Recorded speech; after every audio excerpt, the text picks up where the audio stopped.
Public safety could be hit hard as San Jose city leaders consider slashing its budget by $10 million because of the coronavirus pandemic.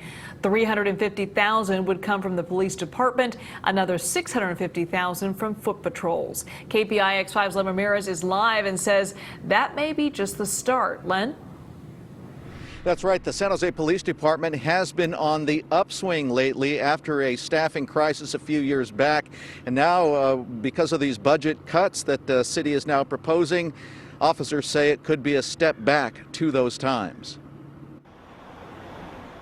There are now more police officers on the streets of San Jose than there have been in at least 5 years, when a staffing crisis reduced the force to just 855 officers. The overall head count is now up to 1,150 officers, with 950 street ready. But now proposed budget cuts could freeze hiring, cut academies, and result in a return to staffing losses because retiring officers would not be replaced. Making the wrong decisions in this budget time, in this budget crisis, could bring us back to those days that we can't answer 911 calls in a sufficient way.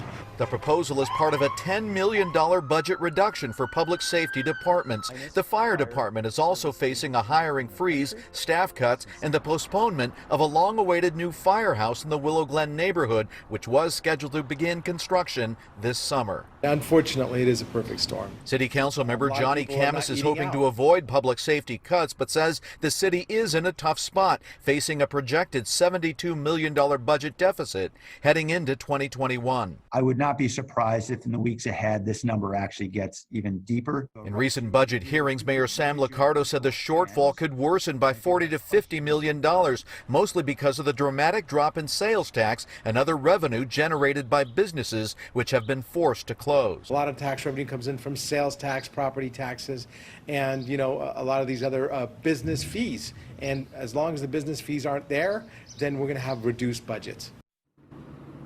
The city is now looking for a number of ways to generate revenue, including some ideas that may not be very popular, such as a sales tax increase. They're also looking at possibly getting more money from the federal government under the CARES Act. And one interesting proposal to add to the number of tables at card rooms. The gambling halls, card rooms in San Jose generated about $20 million last year for the general fund. But of course, in order to generate any money, those cards rooms have to be open, and that is not the case right now. Reporting live in San Jose, Len Ramirez, KPIX5.